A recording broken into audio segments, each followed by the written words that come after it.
الله وملائكته يصلون على النبي يا أيها الذين آمنوا صلوا عليه وسلموا تسليما اللهم صل على محمد وعلى آل محمد كما صليت على إبراهيم وعلى آل إبراهيم إنك حميد مجيد سبحانك لا علم لنا إلا ما علمتنا إنك أنت العليم الحكيم আলহামদুলিল্লাহ মহান রব্বুল আলামিনের দরবারে শুকরিয়া জ্ঞাপন করছি যে মহান মালিক পবিত্র জুমার দিন জুমার মসজিদে একেবারে পবিত্র মুহররম মাসের শেষের দিকে শেষের জুমায় আমাদেরকে এই মসজিদের ভিতরে সুন্দরভাবে আসতে পারার সুযোগ যে মহান রব্বুল আলামিন দান করলেন। কিছু কথা বলবার তৌফিক যে মহান মালিক আমাদেরকে তৌফিক দিলেন, শুনবার তৌফিক দিলেন, সেই মহান রবের দরবারে একবার বলি আলহামদুলিল্লাহ। আল্লাহ রাব্বুল আলামিন আমাদেরকে পাঠিয়ে ঘোষণা করেছেন ওয়ালাকাদ কাররামনা বানি আদম। আল্লাহ বলছেন আমি দুনিয়ার জমিনে বানি আদমকে সৃষ্টি করেছি সম্মান মর্যাদা সহকারে। জোরে বলেন না সুবহানাল্লাহ। আল্লাহ বলছে ওয়ালাকাদ কাররামনা বানি আদম। আল্লাহ রাব্বুল আলামিন বলেন ও আমার বান্দারা ওয়ালাকাদ কাররামনা আমি তোমাদেরকে দুনিয়ার জমিনে সম্মানের সহিত কাররামনা বলা হয়েছে। আমি তোমাদেরকে দুনিয়ার জমিনে সম্মানের সহিত প্রেরণ করেছি। এরপরে আল্লাহ বলে আদম ওয়া হামালনাহুম ফিল বাররি ওয়াল বাহরি তোমাদেরকে আমি আদমের সন্তান হিসেবে দুনিয়ার জমিনে প্রেরণ করেছি। সুবহানাল্লাহ। আল্লাহ বলেছেন তোমাদেরকে বনি আদমের বংশে আদমের সন্তান হিসেবে তোমাদেরকে দুনিয়ার জমিনে পাঠিয়েছি।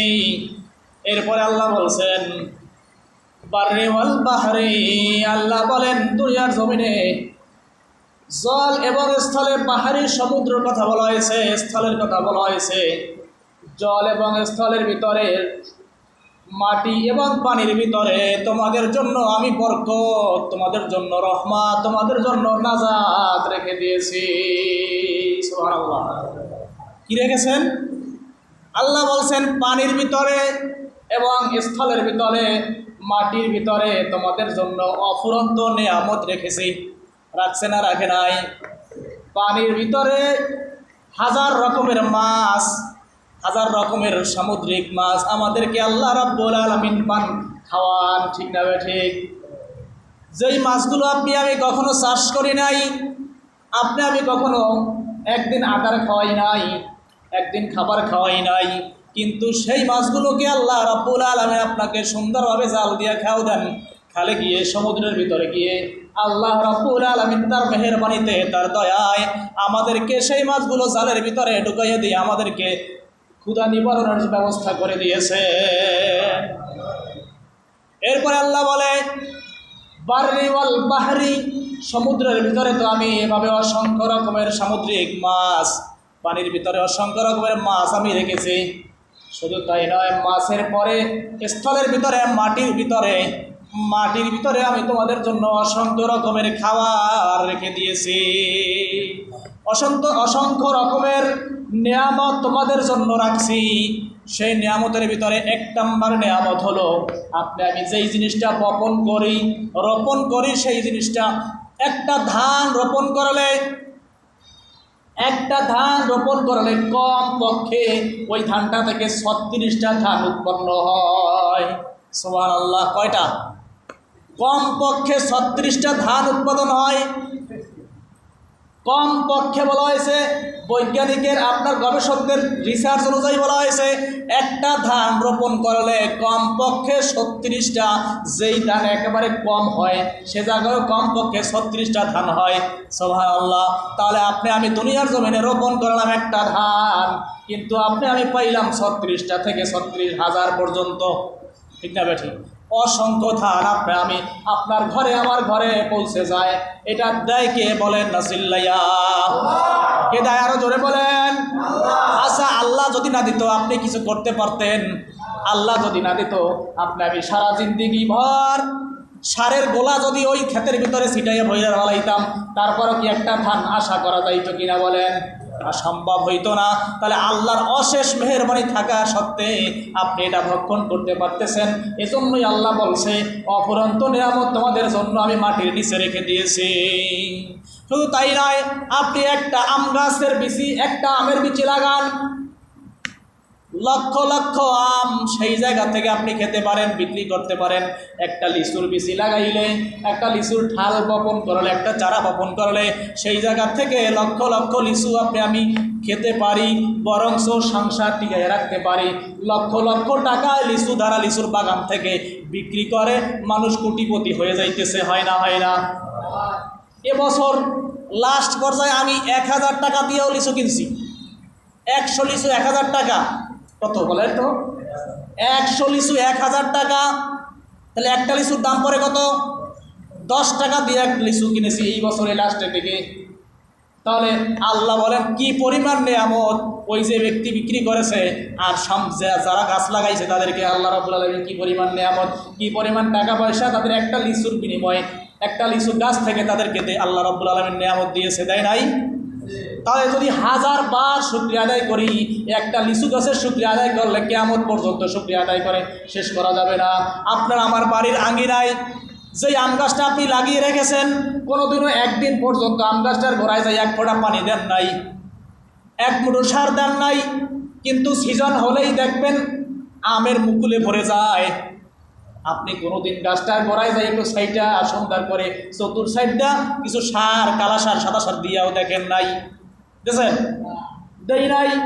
নারকেল গাছের গোড়ায় কোনোদিন 70 সাইড দিয়ে ঘুরাইয়ে ঘুরাইয়ে কাইটা এরপর নারকেল গাছের গোড়ায় সার দিয়া পানি দিয়ে কোনোদিন দেখি নাই। কিন্তু আল্লাহ রাব্বুল আলামিন না দেওয়া সত্ত্বেও আমাদেরকে অসংখ্য রকমের নারকেল আমাদেরকে খাওয়ায়, হয় না? এই জন্যই বলছেন ওয়ালাকাদ কাররামনা বানি আদম, আমি বনি আদমকে সম্মান দিয়েছি, মর্যাদা দিয়েছি। শুধু তাই নয়, কোথায় কোথায় মর্যাদা দিয়েছি? বাররে, এই স্থলের ভিতরে, ওয়াল বাহরে, সমুদ্রের ভিতরে, সমুদ্রের যত রকমের প্রাণী আছে সমস্ত প্রাণী মানুষের জন্য খাওয়া হালাল, সমস্ত প্রাণী খাওয়া হালাল। কুমিরও খাওয়া হালাল। আমরা তো জানি যে কুমির খাই না, কুমির খাওয়া কি এটাও হালাল, জায়েজ, খাওয়া যাওয়া যায়, খাই। সমুদ্রের ভিতরে, পানির ভিতরে যত রকমের প্রাণী আছে সমস্ত প্রাণী মানুষের জন্য খাওয়া হালাল। এখন এই যে কিছুদিন আগে ফেসবুকের ভিতরে, মিডিয়ার ভিতরে একটা প্রাণী গেছে মরুভূমির ভিতরে, ষান্ডা, নাম শোনেন নাই? ষান্ডা নিয়ে এত ভাইরাল হয়েছে এই প্রাণীটা। এই প্রাণীটাকে সমুদ্রের ওই মরুভূমির মানুষে খায়, মরুভূমির মানুষেও খায়, আমাদের দেশেও কিছু মানুষে খাইছে। এরপরে এখন প্রশ্ন আসছে, তাহলে এই যে প্রাণীটা সৌদি আরবের মক্কা শরীফের, মদিনা শরীফের এই তারা শায়েকরা খায়, তাহলে এটা কি খাওয়া জায়েজ কি না জায়েজ জানা দরকার আছে না? খাওয়া জায়েজ কি না জায়েজ জানা দরকার আছে। একদিন রাসূলুল্লাহ সাল্লাল্লাহু আলাইহি ওয়াসাল্লামকে এক ব্যক্তি দাওয়াত দিলেন, এক সাহাবী। দাওয়াত দেওয়ার পরে এই ষান্ডার গোশত, ষান্ডা রান্না করছে, হাদিস শরীফের ভিতরে আসছে। ষান্ডা রান্না করার পরে যখন রাসূল সাল্লাল্লাহু আলাইহি ওয়াসাল্লামকে সাজাইয়া প্লেটে দেওয়া হয়েছে, ষান্ডা হলো গুইলের মতো, আমাদের দেশে গুইল আছে না, ওইরকম গুইল সমুদ্রের ভিতরে এরকম একটা প্রাণী, আপনার ওই মরুভূমির ভিতরে এরকম একটা প্রাণী হয়। মরুভূমির ভিতরে ওইটা গর্ত করে ওই বালু একটা হদ বানাই, তারপরে ওই জায়গার ভিতরে থাকে। ওগুলাই আমাদের দেশের এই গুইলে তো খায় হলো আপনার প্রাণী, আর ওই ষান্ডাগুলোতে খায় ঘাস পাতা। তাহলে এই প্রাণীরা ভালো, ঘাস যেগুলাই খায় সে প্রাণী ভালো না? গরুতে ঘাস খায়, ছাগলে ঘাস খায়, তাহলে এই প্রাণীটা কি ভালো? ওই ষান্ডায়ও কখনো মানুষ আপনার ওই প্রাণী খায় না, ষান্ডায় মরা মরা বস্তু খায় না, ওটাই শুধু ঘাস খায়, মরুভূমির ভিতরে শুধু ঘাস খেয়ে বেঁচে থাকে। তা ওই ষান্ডা রাসূল সাল্লাল্লাহু আলাইহি ওয়াসাল্লামকে রান্না করে দিয়েছে। দেওয়ার পরে জিজ্ঞেস করলো, কি তরকারি, কি গোস্ত, কিসের গোস্ত দিয়েছ? বলে, হুজুর ষান্ডার গোস্ত। ওই সময় আরবিতে বলা হয়েছে যে এই ষান্ডার গোস্ত। তখন রাসূল সাল্লাম প্লেটটা ওই তরকারি পানিটা ঠেলে দিয়ে বলে, অন্য কি তরকারি আছে দাও। তারপরে অন্য যেই তরকারি ছিল অন্য তরকারি দিয়েছে। তারপরে বলে, হুজুর আপনি এই যে তরকারিটা খাইলেন না, এখন তো আমাদের জন্য হারাম, হারাম হয়ে গেল নাকি? বলে, না না না, এটা তোমাদের জন্য হারাম হয় নাই, আমি এটা খাই নাই এই জন্য যে আমার রুচিতে ধরে না, আমার রুচিতে ধরে না।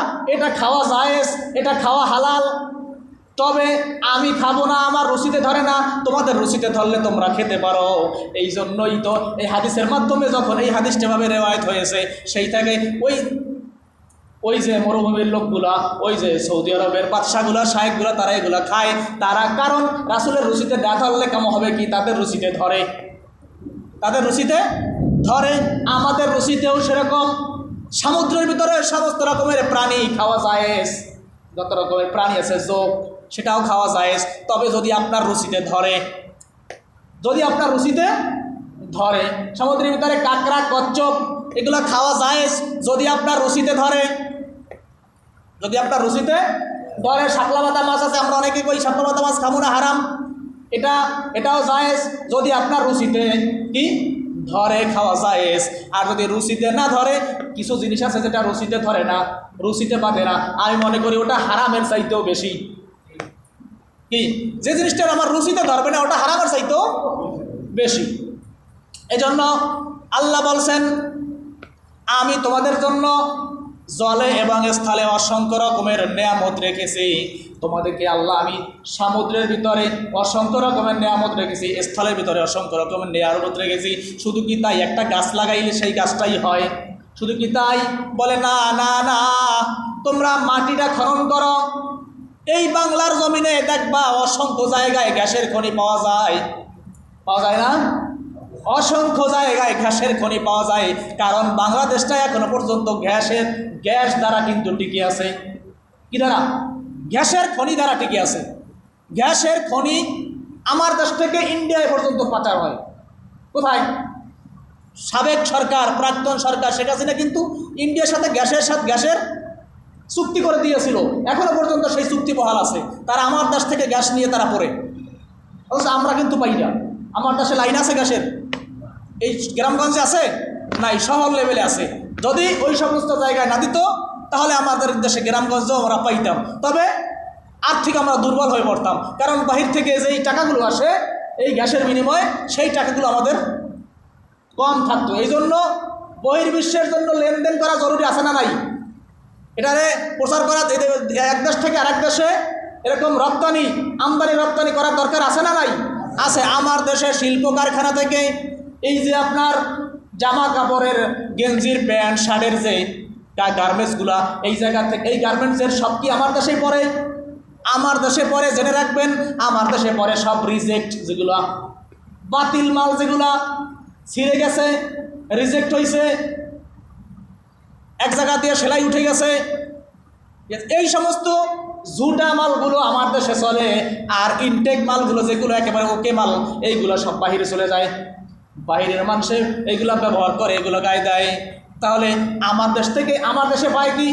আমার দেশে পায় বাহির থেকে টাকাগুলো আসে, সেই টাকার মাধ্যমে আপনি আমি যেই সম্পদ, চাল ডাল, এগুলো কিছু স্বল্প মূল্যে পাই, ঠিক না? ঠিক পাই। তাহলে আমি এটা বুঝাইতে চাইলাম যে আমার দেশের মাটির নিচে যে সম্পদ আছে, এটা কখনো আপনি লাগান নাই, রোপণ করেন নাই, বপন করেন নাই, কিন্তু আল্লাহ রাব্বুল আলামিন দিয়ে রেখেছে। আর আমি সারা জীবন বক্ষণ করব, সুবহানাল্লাহ। এই যে গ্যাস দিয়ে রেখেছে, এই গ্যাসটা সংগ্রহ করে বাংলাদেশ চলতেছে। সৌদি আরবে স্বর্ণের খনি দিয়ে রেখেছে। কিসের খনি? সৌদি আরব কিসের জন্য বিখ্যাত? স্বর্ণের উপর জন্য বিখ্যাত। সৌদি আরবের স্বর্ণের খনি দিয়ে রেখেছে, এই জন্যই সৌদি আরব ধনী। সৌদি আরব কারো কাছে হাত পাতা লাগে না, শুধু কিসের কারণে? স্বর্ণের কারণে। কারণ স্বর্ণের এত দাম, যার কারণে তারা স্বর্ণ যেই পরিমাণ বিক্রি করে সারা বিশ্বে তারা কোটি কোটি কোটি কোটি টাকার মালিক। এই জন্য সৌদি আরবে গরিব লোক নাই, কম, গরিব লোক কম। তাহলে আল্লাহ রাব্বুল আলামিন আমাদেরকে যে এই যে নিয়ামত দান করলেন, এটা কিসের জন্য? সম্মানের জন্য, সম্মান নিয়ে বেঁচে থাকার জন্য না। এটা এই যে ঢাকা শহরে সোহাগ হত্যার মতো মানুষকে হত্যা করার জন্য। কে বলেন? মানুষকে হত্যা করার জন্য। আমাদেরকে আল্লাহ বলছেন ওয়ালাকাদ কাররামনা বানি আদম, আমি তোমাদেরকে সম্মান দিয়েছি, ইজ্জত দিয়েছি, শান্তিতে বসবাস করার জন্য, হত্যা করার জন্য নয়। ঠিক না বেঠিক? এই দুনিয়ায় যারা হত্যা করবে, আল্লাহ রাব্বুল আলামিন বলেছেন 130 জায়গায়, কত জায়গায় বলেন? পবিত্র কোরআন শরীফের 130 জায়গায় হত্যার বিরুদ্ধে আইন পাশ হয়েছে। কত জায়গায় বলেন? 130 জায়গায় হত্যার বিরুদ্ধে আইন পাশ হয়েছে এবং 70 জায়গায় এই হত্যার বিরুদ্ধে শাস্তির ঘটনা আলোচনা করা হয়েছে। যে এই 70 জায়গায় বলা হয়েছে হত্যাকারী যে হত্যা করবে তাকে হত্যা করতে হবে, তার শাস্তি হলো হত্যা। হত্যার বিনিময় কি? হত্যা। বলেন, হত্যার বিনিময় হত্যা। কত জায়গায় বলছে? 70 জায়গায়। কোরআন শরীফের ভিতরে 70 জায়গায় বলা হয়েছে হত্যার বিনিময় হত্যা, হত্যার বিনিময় হত্যা। তোমাকে যে হত্যা করবে তার বিনিময়ে তাকে হত্যা করতে হবে। এটাই ইসলামের আইন। এটাই একবার নয়, দুইবার নয়, আল্লাহ 70 বার বলেছেন। ওয়ালা ইয়াকতুলুনা আন-নাফসাল্লাতী হারামাল্লাহু ইল্লা বিল হক। যেই ব্যক্তি তোমাকে কোনো কারণ ছাড়া, সত্য কারণ ছাড়া হত্যা করবে, আল্লাহ রাব্বুল আলামিন তাকে সাথে সাথে হত্যা করার বিধান দিয়েছেন। তাহলে যদি এই আইনটা চালু হতো তাহলে কি হতো বলেন? সকলে খেয়াল করেন। এই যে আপনারা জানেন গত সপ্তাহের বুধবারের দিনে আমাদের একটা জাহিলি যুগকে হার মানাইছে ঢাকা, আমাদের বরগুনা শহরের এই যে আপনার এই ঢলুয়ার সোহাগ নামের ছেলেটা, চাপ দাঁড়িয়েলা সোহাগ নামের ছেলেটা সাধারণ ব্যবসা করতো। আপনার ওই কি বলে ময়লাগুলো, ওই যে ভাঙ্গারির ব্যবসা করতো। সেই ভাঙ্গারি একটা দোকান, সেই জায়গা থেকে তাকে 5 থেকে 7 জন লোক টেনে হেঁচড়ে নিয়ে উলঙ্গ করে আইয়ামে জাহিলি যুগের মতো পাথর মেরে হত্যা করেছে। নাউজুবিল্লাহ বলেন। এবং এটা সিসি ক্যামেরায় রেকর্ড হয়েছে।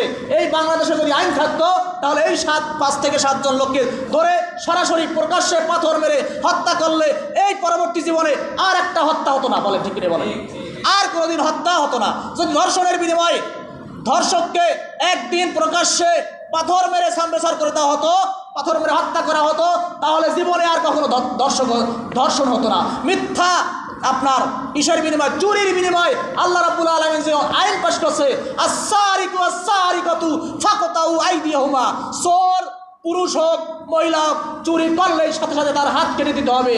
এইটা আইনটা যদি বাংলাদেশে থাকতো তাহলে আজ পর্যন্ত কোনো ব্যক্তি চাল চোর, ডাল চোর, গম চোর কলমের খোঁচার মাধ্যমে কোনো এমপি মন্ত্রী চুরি করতো না। কারণ চুরি করলেই সে জানতো, ঘরের ভিতর থেকে স্ত্রী মানা করতো, খবরদার তোমার 3টা মেয়ে হয়েছে, তুমি এমপি হইছো, এমপির টাকা দিয়ে তোমার যে সম্মান আছে সেই সম্মানের সহিত আমরা বাঁচবো।